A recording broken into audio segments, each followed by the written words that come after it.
네, 글로벌 IT 기업 구글이 최근 이용자의 개인정보 보호 방안을 강화하겠다고 밝혔습니다.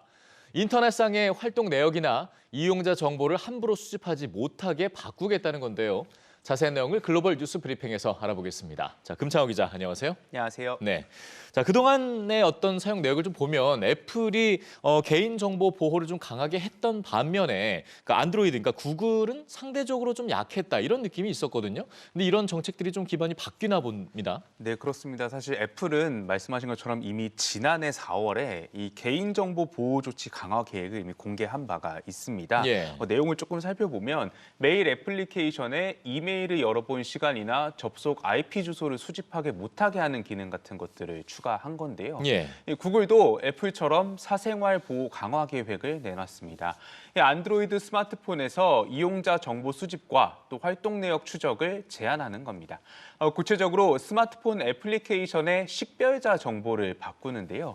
그동안 이용자 정보를 추적, 수집하는 데 쓰인 이 식별자를 개인정보 보호에 초점을 맞춘 새로운 식별자로 대체할 예정입니다. 예. 이 식별자는 알파벳과 숫자로 구성이 돼 있는데 이 페이스북을 포함한 수십만 개의 애플리케이션에는 이 식별자를 활용해 이용자 활동을 추적할 수 있는 코드가 심어져 있습니다. 예. 그동안 애플리케이션 제공자들은 이 코드로 이용자가 어떤 상품을 검색했는지 또 어떤 콘텐츠를 봤는지 등을 확인을 해서 관심사를 파악해 왔습니다. 맞습니다. 그런 개개인의 이제 관심사를 활용을 해서 파악해서 어떤 수익 모델에 이제 많이 활용을 했었죠. 그게 이제 간접 광고로 연결되는 게 가장 큰 예였던 것 같은데 이런 것들을 이제 못하게 되고 제약이 되면 가장 크게 타격을 받는 건 기업들 아니겠습니까? 네, 그렇습니다. 말씀하신 것처럼 이 언론에서도 이 디지털 광고 업계에 미칠 여파가 크다 이렇게 전망을 하고 있습니다. 예. 실제로 페이스북의 모 회사인 메타 플랫폼은 앞서 말씀드린 애플의 사생활 보호 강화 정책으로 올해 약 1,200조 원의 매출 손실을 예상했는데요. 구글이 개발한 안드로이드 운영체제는 전체 스마트폰 시장의 85%를 차지하고 있어서 타격은 더 커질 것으로 전망이 됩니다. 예. 다만 구글이 적용 시점을 2년 유예해서 이 업계가 다소 걱정을 덜었다고 월스트리트 저널이 분석했습니다. 또 앞으로 상황이 달라질 만한 변수도 있는데요. 구글이 사생활 보호를 강화한다고 해서 개발자들이 사업을 포기해야 하는 건 아니라고 거듭 강조를 한 사실입니다. 네, 분명히 뭐 득과 실이 있을 것 같은데 어떤 방향으로 흘러갈지 좀 잘 지켜봐야 될 것 같습니다. 자, 다음 소식 넘어가 보죠. 뭐 우리나라도 보면 사실 과거에 비해서 표준어라든가 뭐 방언 이런 경계 같은 것들이 많이 사라지고 있는데 이게 우리만의 얘기는 아닌 것 같습니다. 전 세계적으로 지금 다양한 언어를 보존해가는 일이 좀 어려워지는 모양새입니다. 네, 그렇습니다. 오늘 좀 말씀드릴 내용은 칠레 원주민 야간족의 언어와 관련된 얘기입니다. 예. 야간족 언어를 모국어로 쓰던 마지막 원주민 크리스티나 칼데론이 현지 시간으로 어제 93세의 나이로 세상을 떠났습니다. 이 야간족은 남미 대륙 최남단인 칠레와 아르헨티나 티에라델푸에고 일대에 거주하는 원주민인데요. 예. 이들의 전통 언어인 야간어는 친족 언어가 없는 고리버로 문자가 따로 없습니다. 모두 32,400개가량의 단어로 이루어져 있습니다.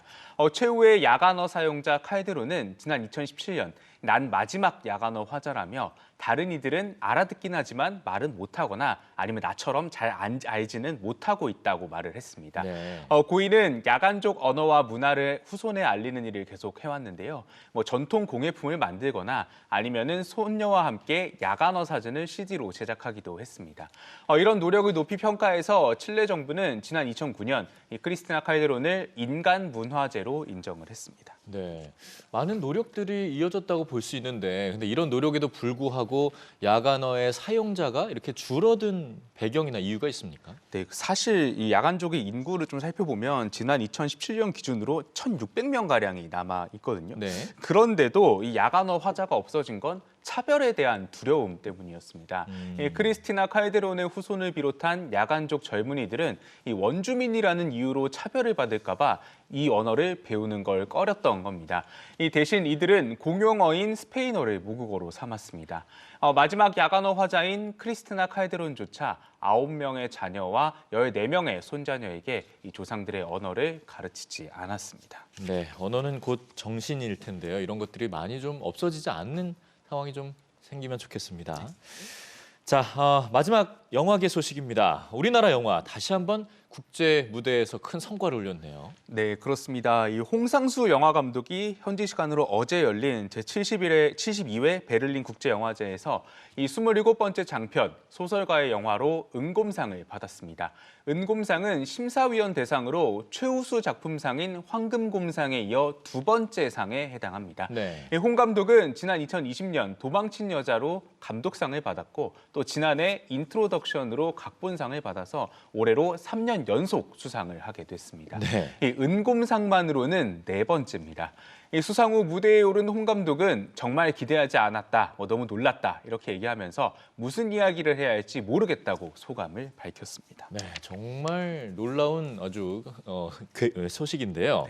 자, 이 영화 내용이 궁금합니다. 소설가의 영화 어떤 내용입니까? 네, 이 소설가의 영화는 지난해 봄 2주 동안 이 서울에서 촬영한 흑백 영화입니다. 네. 이 소설가 준이가 잠적한 후배의 책방으로 먼 길을 찾아 나선 여정을 다룬 영화인데요.